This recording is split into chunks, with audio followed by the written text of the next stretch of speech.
के साथ सतफ सैफी बुलेटिन की शुरुआत करेंगे बड़ी खबर के साथ। जम्मू कश्मीर असेंबली का ऑटम सेशन शुरू हो चुका है। स्पीकर के खिताब से सेशन की शुरुआत हुई है। साबिक गवर्नर सत्यपाल मलिक को खराज अकीदत पेश की गई है। वहीं 7 साबिक रहनुमाओं को भी खराज अकीदत पेश की गई है। कई अहम बिल सदन में पेश करेगी उमर कैबिनेट। करीब 6 माह बाद जम्मू कश्मीर विधानसभा का ऑटम इजलास शुरू हो गया है। सेशन भले ही मुख्तसर हो, लेकिन इसमें कई अहम मसले उठने की उम्मीद जताई जा रही है। सरकार और अपोजिशन दोनों ने सदन में अपनी तैयारियां मुकम्मल कर ली हैं। इजलास की शुरुआत स्पीकर अब्दुल रहीम राथर के खिताब से हुई, जिन्होंने जम्मू कश्मीर के साबिक गवर्नर सत्यपाल मलिक को खराज अकीदत पेश की।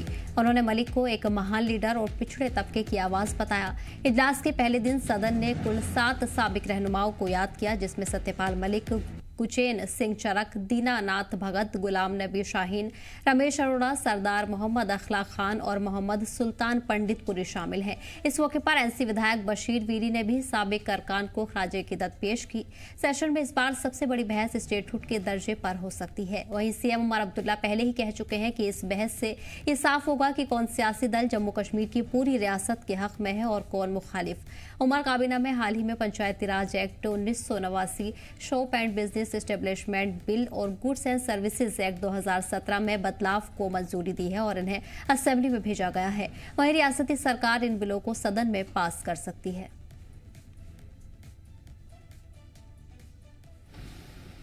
तीसरे और चौथे असेंबली इजलास के वक्फे के दौरान हम चंद मुअज़्ज़ज़ साथियों से महरूम हो गए और जिनको खराज अकीदत पेश करने के लिए आज के तरीक़ाकार में पहले ही जिक्र किया गया है। नंबर 1, श्री सत्यपाल मलिक, साबिक गवर्नर जम्मू कश्मीर। मरहूम सत्यपाल मलिक ने मुख्तलिफ रियासतों में गवर्नर की हैसियत से अपनी खदमात अंजाम दी। मरहूम कायद साल 2017 था 2018 तक गवर्नर बिहार, साल 2018 में गवर्नर उड़ीसा, साल 2018 था 2019 गवर्नर जम्मू कश्मीर, साल 2019 था 2020 गवर्नर गोवा और साल 2020 था 2022 गवर्नर मेघालय के तौर पर तैनात रहे।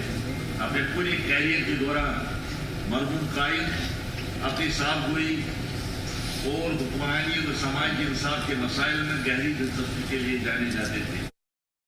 ओबिचुरी रेफरेंसेस उन लोगों के लिए जो या तो इस हाउस के मेंबर थे या जम्मू कश्मीर का कहीं ना कहीं उनका कोई ताल्लुक था, जिस तरह हमारे साबिक गवर्नर सत्यपाल मलिक, उनके लिए ओबिचुरी रेफरेंसेस। कल राज्यसभा का इलेक्शन और मंडे से सही मायने में असेंबली का काम शुरू होगा। ये तरीका ही रहा है। ज़्यादातर मेंबर, मैं नहीं कहूँगा सारे, क्योंकि कुछ ऐसे मेंबर हैं जो शायद उसकी गिरफ्तारी के बाद खुश हुए, लेकिन ज़्यादातर मेंबर, हम सारे, हम इस चीज़ को लेके तो परेशान हैं ही, क्योंकि जो भी है मुझे नहीं लगता है उन्होंने कोई ऐसी बात की होगी या कोई ऐसा काम किया होगा जिससे कि पीएसए उन पर लगाना लाजमी बना। वहीं दूसरी बड़ी खबर आपको बता दें, जम्मू कश्मीर असेंबली सेशन की शुरुआत हो चुकी है। कुल 58 में से सिर्फ 7 रेजोल्यूशन मंजूर किए गए हैं। बाकी तमाम रेजोल्यूशन बैलेट प्रोसेस में रद्द किए जा चुके हैं।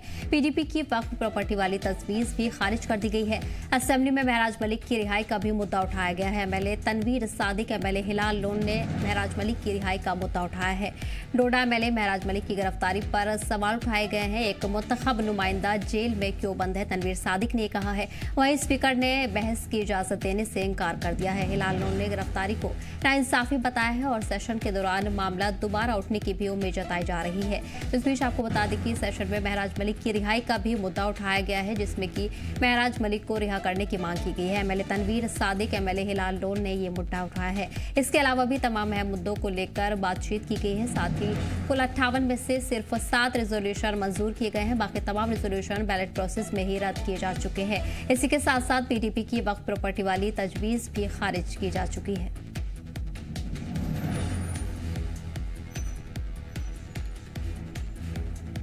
तो वहीं जम्मू कश्मीर के हवाले से बड़ी खबर आपको बता रहे हैं, जहां जम्मू कश्मीर असेंबली सेशन का आगाज हो चुका है। कुल 58 में से सिर्फ 7 रेजोल्यूशन मंजूर किए गए हैं, बाकी तमाम रेजोल्यूशन बैलेट प्रोसेस में ही रद्द किए जा चुके हैं।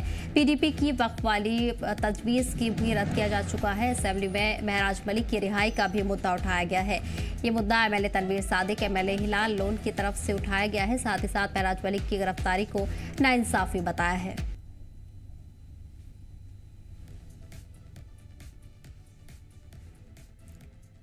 और यहाँ आपको बताते चले कि महराज मलिक की रिहाई का मामला एक बार फिर से दोबारा उठने की उम्मीद जताई जा रही है, जहां तमाम कई लीडरान की तरफ से महराज मलिक की रिहाई का मुद्दा आज उठाया गया।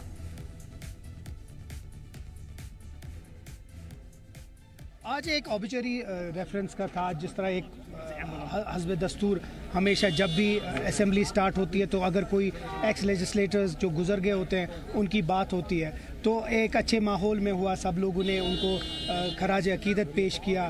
कुछ अच्छे जो बहुत वेटरन लीडर्स थे उनके ऊपर भी बात की है और एक अच्छी तजवीज़ दी कि उमर साहब ने कि इसमें ये एक वक्त है जहां हम उन लोगों को खराज अकीदत पेश करते हैं जिन लोगों ने हमेशा कुछ ना तो कुछ इस रियासत को दिया है या इस मुल्क को दिया है। तो इसमें तल्ख कलामी नहीं होनी चाहिए, इसको अच्छे माहौल में होना चाहिए और वही एक अच्छी बात है। आज ऑबिचरी रेफरेंस था, उसमें वो हो गया।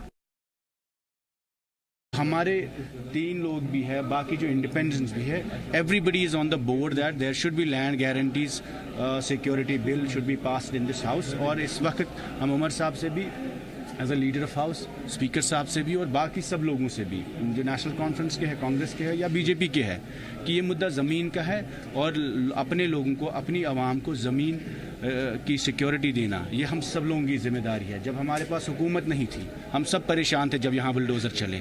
जब हमारे पास जेसीबी लगे दुकानों पे, मकानों पे, हर शख्स कुठवा से कश्तवाड़ तक, केरन से लेकर गुरेज तक, जम्मू में, कश्मीर में हर शख्स परेशान हुआ।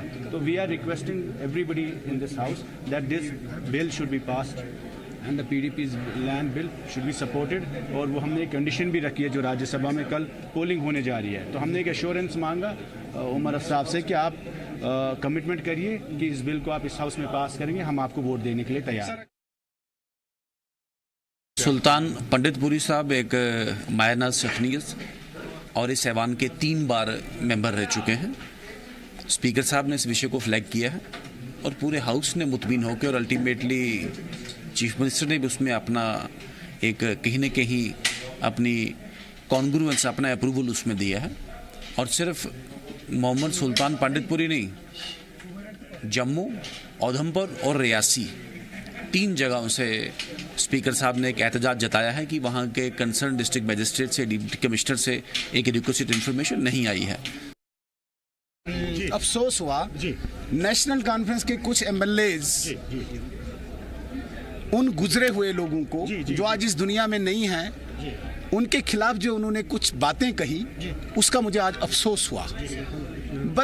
बदकिस्मती है, नेशनल कॉन्फ्रेंस एक मानसिक बीमारी से, मानसिक पीड़ा से गुजर रही है।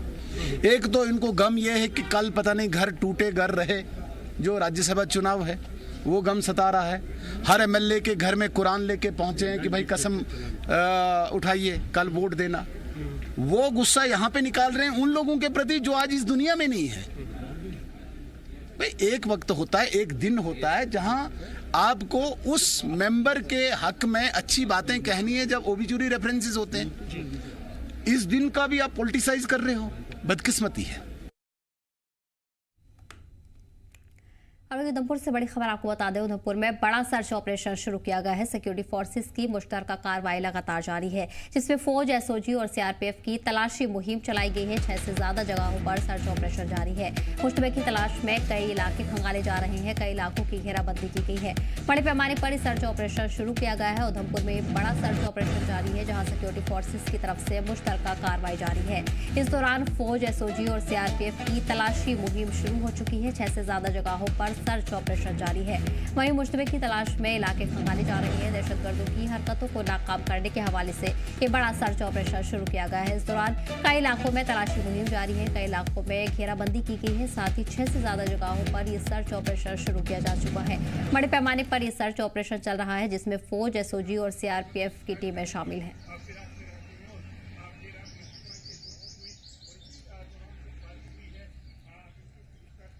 वहीं आपको बताते चले कि उधमपुर में बड़ा सर्च ऑपरेशन जारी है। सिक्योरिटी फोर्सेस की तरफ से मुश्तरका कार्रवाई देखी जा रही है। इस दौरान फौज, एसओजी और सीआरपीएफ के जवान शामिल हैं। 6 से ज्यादा जगहों पर ये कार्रवाई शुरू की जा चुकी है। 6 से ज्यादा जगहों पर सर्च ऑपरेशन चलाए जा रहे हैं। मुश्तबे की तलाश की जा रही है। मुश्तबे की तलाश में कई इलाकों को खंगाला जा रहा है। बड़ी तादाद में सुरक्षा बल को मौके पर तैनात किया गया है। अलग अलग मकामात पर ये सर्च ऑपरेशन जारी है। 6 से ज्यादा मकामात पर ये सर्च ऑपरेशन चलाए जा रहे हैं, जिसमें सीआरपीएफ की टीमें तैनात की गई है। अलग से भी सिक्योरिटी फोर्सेस तैनात की गई है। वहीं मुश्तबे की तलाश में ये सर्च ऑपरेशन जारी है। कई इलाकों को खंगाला जा रहा है। वहीं कई इलाकों में घेराबंदी भी की गई है। अलग अलग मकामात पर इस वक्त बड़े पैमाने पर सर्च ऑपरेशन जारी है, जहां दहशतगर्दों की तलाश में ये सर्च ऑपरेशन शुरू किया गया है। खासतौर पर उधमपुर में ये सर्च ऑपरेशन जारी है, जहां कई अलग अलग मकामात पर 6 से ज्यादा जगहों पर सर्च ऑपरेशन लगातार जारी है। इसी पर खास जानकारी के लिए हमारे नुमाइंदे विक्रम जुड़ गए हैं। विक्रम, बड़ा सर्च ऑपरेशन उधमपुर में जारी है। 6 से ज्यादा जगहों पर सर्च ऑपरेशन चल रहा है। क्या कुछ अहम डिटेल्स निकलकर सामने आई हैं? जी बिल्कुल, मैं बता दूं आपको कि लगातार पिछले कई दिनों से लगातार यहाँ पर जो सर्च ऑपरेशन है वो जारी है। उधमपुर का जो बसंतगढ़ एरिया है, यहाँ के समय 6 इलाके ऐसे हैं बसंतगढ़ के आसपास के जहाँ पर ये सर्च ऑपरेशन जो है वो चल रहा है, जिसमें सीआरपीएफ, सेना और जम्मू कश्मीर पुलिस, एसओजी के जवान जो है वो लगातार इस इलाके को घिरे हुए हैं और यहाँ पर सर्च ऑपरेशन बड़े पैमाने पर चलाया जा रहा है। आपको बता दूं पिछले कई दिनों से लगातार जो पिछले कई महीनों से अगर बात की जाए तो कई बार यहाँ पर मिलिटेंट्स के साथ जो कॉन्टैक्ट जो है वो स्टैब्लिश हुआ था और कई बार मिलिटेंट यहाँ से अंधेरे का फायदा उठाकर भाग गए थे, जिसके बाद से लगातार वहां पर सर्च ऑपरेशन जो है वो जारी किए गए हैं। और अब एक बयान जो है वो आईजीपी जम्मू का जो है वो सामने आया था, जिसमें यह कहा गया था कि कुछ फॉरेनर मिलिटेंट जो है वो यहाँ पर जम्मू प्रांत में जो है वो एक्टिव है, जिसको लेकर पूरे जम्मू प्रांत में इस तरह के सर्च ऑपरेशन जो है वो चलाए जा रहे हैं। और इसी को लेकर उधमपुर के बसंतगढ़ इलाका जो है वहां पर ये सर्च ऑपरेशन जो है वो चलाया जा रहा है। हालांकि ये सर्च ऑपरेशन पहले ही काफी दिनों से चल रहा था, लेकिन अब इसका दायरा जो है और बढ़ा दिया गया है। बसंतगढ़ के लगभग 6 इलाके ऐसे हैं जहां पर ये सर्च ऑपरेशन जो चल रहा है, जिसमें शिव गली, दुद्दर गली और बात की जाए तो और बाकी इलाके जो है वो है, जिसमें अभी इस समय सर्च ऑपरेशन जो है सेना, एसओजी, सीआरपीएफ जो है वो यहाँ पर मिलकर ये ज्वाइंट सर्च ऑपरेशन जो है वो चला रही है। और साफ तौर पर ये कहा जा रहा है जल्द से जल्द जो आतंकी छुपे हुए हैं उन्हें आतंकियों को न्यूट्रलाइज किया, मार गिराया जाए, यानी उन्हें अपने अंजाम तक पहुंचाया जाए, ताकि यहाँ पर जम्मू प्रांत में शांति जो है वो फिर से स्थापित की जाए। लगातार कई घटनाएं जो हैं बसंतगढ़ इलाके में ऐसी देखने को मिली, जहां पर लगातार सिक्योरिटी फोर्सेस के साथ कॉन्टैक्ट हुआ, लेकिन मिलिटेंट कहीं ना कहीं अंधेरे का फायदा उठाकर भाग गए। और पिछले दिनों की खबरें जिस तरह से बसंतगढ़ के अंदर से आ रही थी कि कई लोग, कुछ सस्पेक्टेड जो थे वो लोगों के घरों में घुसे, वहां से फोन लिया, खाना लिया, मोबाइल फोन लिए, पैसे लिए, कुछ कपड़े लिए और चले गए। ये 2 घटनाएं जो है वो लगातार वहां से सामने आई थी, जिसके बाद से अब ये सर्च ऑपरेशन जो है वो कंटिन्यू तब से जारी है। और अब इस सर्च ऑपरेशन का दायरा जो है वो बढ़ा दिया गया है और बाकी के 6 इलाके जो है वहां पर भी लगातार कंटिन्यू सर्च जो है वो पुलिस, सेना और सीआरपीएफ का जो ज्वाइंट ऑपरेशन है वो चल रहा है, जिसको कंटिन्यू किया गया है। और ये सर्च ऑपरेशन तब तक जारी रहेगा जब तक जो आतंकी हैं उन्हें मार गिराया जो है वो नहीं जाता। जी सदम। तो साथ ही ये भी जानना चाहेंगे उधमपुर की किस तरह के इलाके हैं कि इससे पहले भी इन इलाकों में इस तरह की दहशतगर्दाना हरकतें पेश आ चुकी हैं, दहशतगर्दों को देखा जा चुका है? लेकिन मैं आपको बता दूं कि ये बसंतगढ़ अगर 90s की बात की जाए तो यहाँ पर लगातार मिलिटेंसी जो थी वो पहले भी यहाँ पर जो है वो लगातार थी, जिस वजह से कहीं ना कहीं दिक्कतें जो है वो जरूर थी। और वहीं अगर बात की जाए दूसरी तरफ तो ये एक बॉर्डर जो है पूरा 3 डिस्ट्रिक्ट का बॉर्डर जो है, यानी कि कठुआ, हीरानगर से क्रॉस करके उधमपुर हुआ और उधमपुर से क्रॉस करके डोडा किश्तवाड़ और डोडा किश्तवाड़ से क्रॉस करके जो है घाटी की तरफ, ये एक आसान रूट जो था और ट्रेडिशनल रूट जो था वो मिलिटेंट्स का है और लगातार इस रूट्स को जो है वो इस्तेमाल किया करते थे। और अब दोबारा से वहां से इन रूट्स का इस्तेमाल करके वो एक जगह से दूसरी का ट्रैवल ना करें जम्मू प्रांत से कश्मीर प्रांत तक जाने के लिए, या फिर इस तरह की घटनाएं जो है वो सामने आई। और यहाँ ये बताया जा रहा है कि पिछले काफी समय से यहाँ पर जो है आपकी छुपे हो सकते हैं, जिस वजह से यहाँ पर अब ये सर्च ऑपरेशन जो है वो चलाया गया, क्योंकि घटनाएं जो है वो साफ तौर पर सामने हुई, लोगों के घरों में घुसे और उससे पहले सुरक्षा बलों के साथ जो है वो कहीं ना कहीं कॉन्टैक्ट जो है वो जरूर स्थापित हुआ। 1, 2, 4 राउंड फायर करके मिलिटेंट फिर अंधेरे का फायदा उठा के वहां से गायब हो गए, यानी कि चले गए। और उसके बाद से लगातार यहाँ पर जो सर्च ऑपरेशन है वो किया जा रहा है और यहाँ पर तलाश किया जा रहा है उनको, और ये सुनिश्चित किया जा रहा है कि जल्द से जल्द उनको मौत के घाट उतारा जाए, ताकि यहाँ से जो एक बार शांति जो है वो स्थापित हो और जो इलाका जो है वो एकदम से सुरक्षित जो है वो रह सके। इस वक्त आपको बता दें कि बड़े पैमाने पर सर्च ऑपरेशन जारी है, जिसमें बड़ी तादाद में सुरक्षा बलों को भी तैनात किया गया है। विक्रम, तो और जानकारी के लिए बहुत बहुत शुक्रिया। बढ़ेंगे आगे। और वहीं अपनी मांगों को लेकर जल शक्ति महकमे के आरजी मुलाजिमीन ने चीफ इंजीनियर हेडक्वार्टर से लेकर बीसी रोड और बस स्टैंड तक जोरदार मुजाहिरा किया है। डेली वेजर्स ने कहा कि सरकार को जब अपने लिए कुछ करना होता है तो वो अपोजिशन के मास के साथ मिलकर किसी भी तरह का अमेंडमेंट कर देती है। वहीं उमर अब्दुल्ला ने हमारे लिए पहले भी कमेटी तश्कील की थी, लेकिन एक बार फिर से कमेटी तश्कील की गई है। यहाँ पर सरकार सिर्फ वक्त निकालने का काम कर रही है, जिससे हम लोगों को हमारे हक से महदूद रखा जा रहा है। आरजी मुलाजिमीन ने कहा है कि हम अब सरकार को 27 अक्टूबर तक का वक्त देते हैं। अगर वो हमारी मांगों को लेकर जल्द कुछ ऐलान नहीं करती तो उसके बाद तेज एहतजाज होगा। जम्मू और श्रीनगर में ये एहतजाज होगा। उमर साहब ने पिछली असेंबली में एक वादा किया था, जब हमने 10 मार्च को प्रोटेस्ट किया था, उस प्रोटेस्ट के माध्यम से हमने सरकार को चेताया था कि जितनी भी सरकार 30 साल से आई उन्होंने हमारा शोषण किया और उमर साहब को मजबूर होकर 11 मार्च को कमेटी बनानी पड़ी। जो कमेटी 6 महीने रिपोर्ट देनी थी, लेकिन आज उस कमेटी को 7 महीने हो गए और 7 महीने के बाद भी उमर साहब ने क्या किया, उस कमेटी के साथ एक कमेटी की और बनी थी। वो कमेटी थी एमएलए साहबान की सैलरी या तनख्वाह कह लो हाई के लिए। उनकी सैलरी तनख्वाह बढ़ गई, उनका सीडीए बढ़ गया, उनके बंगले रेनोवेट हो रहे, उनको नई गाड़ी मिल गई। जो डेली वेज कई लेबर 30 साल से इस शोषण का शिकार हो रहा है, उसके लिए इनके पास कुछ नहीं है। कोविड में हम लोग काम कर रहे हैं, पीछे मिलिटेंसी में हम लोगों ने काम किया, इंडो पाक युद्ध में हमने काम किया और जो फ्लड फ्लैश पे आए पीछे, उसमें भी डेली वेजर ने पूरा तन मन से इस डिपार्टमेंट को पाइपें वो या सिस्टम रिस्टोर करने के लिए पूरा ध्यान दिया, पूरी मेहनत की। लेकिन जब हमें देने की बारी आती है, अपोजिशन अपनी साइड खड़ी जाती है और रूलिंग अपनी साइड। जब इनको कुछ लेना होता है, ये सब लोग इकट्ठा हो जाते हैं और असेंबली में 10 मिनट में ये एमएलए साहबान अपने हक के लिए बात करने के लिए इकट्ठे हो जाते हैं। उमर सरकार ने जो हमसे वादा किया था, उसने वादा खिलाफी किया। उस वादा खिलाफी के खिलाफ आज का रोड प्रदर्शन है। 4 दिन का हम टाइम देते हैं उमर साहब को। 27 को दोबारा हम ये बड़ा प्रोटेस्ट करेंगे। वो प्रोटेस्ट जोरदार होगा, तेज होगा और सरकार की उमर साहब नींद में सोए हैं तो उनको नींद से जगाना हमारा काम है। हम पीछे हटने वाले नहीं हैं। अगर हमने मिलिटेंसी में काम किया, हमने कोविड में काम किया, हमने इंडो पाक युद्ध में काम किया या पीछे फ्लैश फ्लड में काम किया, तो अपने जायज़ों को पीछे नहीं हटेंगे। ये हमारे बच्चों की भविष्य का सवाल है। वही आपको बताते चले कि डेली वेजर्स का हुकूमत के खिलाफ एहतजाज जारी है। हुकूमत के खिलाफ डेली वेजर्स ने एहतजाज किया है, जिसमें बड़ी तादाद में डेली वेजर्स शामिल हुए हैं और साथ ही साथ हुकूमत को आखिरी वार्निंग भी जारी की गई है। डेली वेजर्स ने बीसी रोड और बस स्टैंड तक ये मार्च निकाला है। उन्होंने कहा है कि सरकार हमारी मांगों पर काम नहीं कर रही है। उमर सरकार पर कई इल्जाम लगाए गए हैं। इसी पर खास जानकारी के लिए हमारे नुमाइंदे ख्वाहिश जुड़ गए हैं। भाई डेली वेजर्स की तरफ से आज बड़े पैमाने पर यह एहतजाज देखने को मिल रहा है। क्या कुछ मांगे उनकी तरफ से रखी जा रही है, क्या कुछ नाराजगी देखने को मिली आज? बिल्कुल सदफ, अगर हम बात करें डेली वेजर जो है SRO 64 के तहत इनको परमानेंट करने की और इनकी जो बकाया वेतन है वो उसका भुगतान करने की मांग जो कर रही है। बहुत सारे डेली वेजर्स को पक्का करने के लिए उमर सरकार ने एक कमेटी को गठित किया था, जिसमें 6 महीने के अंदर रिपोर्ट देनी थी, लेकिन 6 महीने बीत चुके हैं। उसके बाद भी कोई रिपोर्ट जो आप कह सकते हैं कि कोई नतीजा नहीं निकला उस कमेटी का। तो अब साफ तौर पर डेली वेजर आज बाहर निकला। अब 27 अक्टूबर तक के लिए वक्त दिया है, क्योंकि एक हफ्ते लगभग 9 दिन के लिए जो है वो असेंबली सेशन का स्पेशल जो सेशन है वो श्रीनगर में शुरू हुआ है। डेली वेजर का ये कहना है कि अगर इस बार भी डेली वेजर के लिए कोई सरकार ने कोई कदम नहीं उठाया, कोई अनाउंसमेंट नहीं किया, तो हम इसके बाद बड़े एहतजाज कंटिन्यू रखेंगे 27 अक्टूबर के बाद। और एक उन्होंने अल्टीमेटम दिया। हालांकि एक लंबे वक्त से ये लोग प्रदर्शन कर रहे हैं। पहले भी कई सरकारें रही, या बीजेपी सरकार गवर्नर रूल रहा, तो उसके बाद भी यहाँ पर इनके लिए कुछ नहीं हुआ। अभी भी ये लोग ग्रस्त हैं। उनका ये कहना है कि हम हर कंडीशन में काम करते हैं, चाहे वो युद्ध का समय हो, चाहे वो कोविड का समय हो, चाहे वो नेचुरल क्लाइमेटी जो डिजास्टर हुए उस समय हो, और दूर दराज पहाड़ी इलाकों, कंडी इलाकों तक हम लोग पानी पहुंचाने का काम करते हैं। उसके बाद भी सरकार हमारे लिए कुछ नहीं कर रही है। सिर्फ हमें as a vote bank use किया जा रहा है। अब हमारा बहुत इस्तेमाल हो गया, बहुत शोषण हो गया, आप नहीं होने देंगे।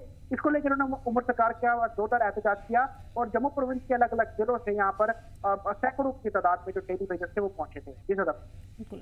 ख्वाहिश डेली वेजर्स का ये मुद्दा लंबे वक्त से चला आ रहा है। कई बार उनकी तरफ से एहतजाज किया जा चुका है, लेकिन ये भी जानना चाहेगी कि सरकार की तरफ से क्या सख्त रुख अब तक देखने को मिला है। हाल फिलहाल में क्या रद्द-ए-अमल उमर सरकार की तरफ से सुनने को मिला? देखिए, सबसे बड़ी बात है कि इसको लेकर सियासत काफी ज्यादा हो रही है। बीजेपी कह रही है कि डेली वेजर जो है नेशनल कॉन्फ्रेंस की पूर्व सरकारों के समय को जो है वो नियुक्त किया गया था और हालांकि अगर हम बात करें तो नेशनल कॉन्फ्रेंस की तरफ से खुद ये बयान आया है कि हमारे समय में ये लोग लगाए गए थे और हम इन लोगों को रेगुलराइज करेंगे, लेकिन अभी तक इनको रेगुलराइज करने के लिए पॉलिसी नहीं बनाई जा रही है, कोई ठोस नतीजा नहीं निकल रहा है। बहुत सारे लोग हैं, कईयों की आप कह सकते हैं कि रिटायरमेंट भी हो गई, बिना किसी बेनिफिट के वो लोग अपने घर चले गए। बहुत सारे लोग जो हैं वो अपने अब काम काज करते हैं, बहुत कम तनख्वाह है इनकी, बहुत कम वेतन है, वो भी इनको मिलता नहीं है। और पिछले कई महीनों का इनका वेतन जो है वो पेंडिंग है, समय पर नहीं मिलना और राशि बहुत कम रहना।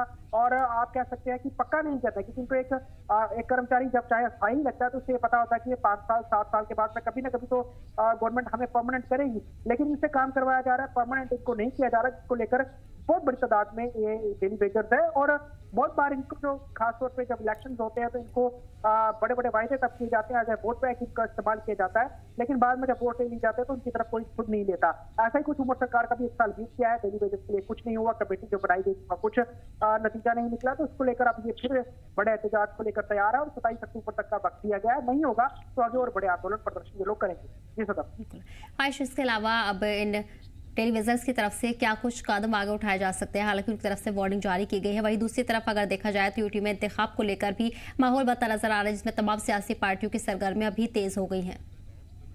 देखिए सर, अगर हम बात करें जब जम्मू में इसी साल जब स्टार्टिंग में पहला सेशन लगा था असेंबली का, उस समय भी लोग कंटिन्यूस प्रदर्शन कर रहे थे, पुलिस ने लाठियां तक भागी थी, सिविल सचिवालय घेराव उन्होंने रेगुलर कई दिन किए थे, तब बहुत ज्यादा प्रेशर बना था। लेकिन तभी उमर सरकार ने कहा था अभी हम जस्ट अभी आए हैं, हमें वक्त दीजिए, हम आपके लिए काम करेंगे, और तुरंत उस सेशन में जो है कमेटी कंस्टिट्यूट कर दी गई थी। लेकिन अब उसको 1 साल की आप कह सकते हैं 1 साल तो नहीं, लगभग 8-9 महीने लगभग इसको होने जा रहे हैं उस कमेटी को गठित किए हुए, लेकिन उसके बावजूद भी अभी तक इनके लिए कुछ ठोस नतीजा नहीं निकल पा रहा है। हालांकि एक सुखबुगाहट जरूर थी कि हो सकता है कि डेली वेजेस के लिए ऐलान कर दें, लेकिन कहीं ना कहीं सरकार का यह तर्क है कि इतना फंड नहीं है, पैसा नहीं है कि इन लोगों का भुगतान किया जा सके और रेगुलराइज किया जा सके। और डिपार्टमेंट जो है वो ऑलरेडी उनका इतना वो अर्निंग नहीं है कि वो बड़ा ज्यादा वेतन अपने उससे लोगों से जो रेंट लेते हैं उसके अमाउंट से जो है वो दे सके। तो उसको लेकर सरकार ओवर बर्डन है हर चीज से, तो अलग अलग तर्क दे रही है, वक्त निकालने का काम किया ओवरऑल देखा जाए तो। अब देखना होगा कितना वक्त निकालेगी, और इन लोग ऑलरेडी पहले पुलिस के साथ की भिड़ंत हो चुकी है, लाठियां तक खा चुके हैं, टीयर गैस तक चल चुकी है। एक बार फिर उस तरह के ये एहतजाज के लिए अब कह रहे हैं। अब 27 अक्टूबर तक इंतजार करना हो, उसके बाद देखना होगा क्या ये लोग इस तरह के कंटिन्यू प्रोसेस में रहते हैं या फिर ये और अग्रेसिवली सरकार के खिलाफ प्रस्तुत हो सकते हैं। जी सदम। बिल्कुल, तो फिर आपको बता दें कि लगातार अपनी मांगों को लेकर डेलीवेजर्स एहतजाज कर रहे हैं। हुकूमत के खिलाफ ये एहतजाज बड़े पैमाने पर किया गया है। ख्वाहिश तमाम जानकारी के लिए बहुत बहुत शुक्रिया। बढ़ेंगे आगे। जम्मू कश्मीर के एलजी मनोज सिन्हा ने भाई दूज के त्यौहार पर लोगों को मुबारकबाद दी है। उन्होंने कहा कि ये मौका सभी की जिंदगी में सुख, अमन, खुशहाली और हमंगी लेकर आए। एलजी मनोज सिन्हा ने कहा कि भाई दूज का त्यौहार भाई बहन के पाक रिश्ते, आपसी मोहब्बत और यकीन की अलामत है, जो समाज में यकजहती और भाईचारे का पैगाम देता है। उन्होंने मुल्क के आवाम से अपील की है कि इस त्यौहार को आपसी मेलजोल और हमंगी के जज्बात के साथ मनाएं।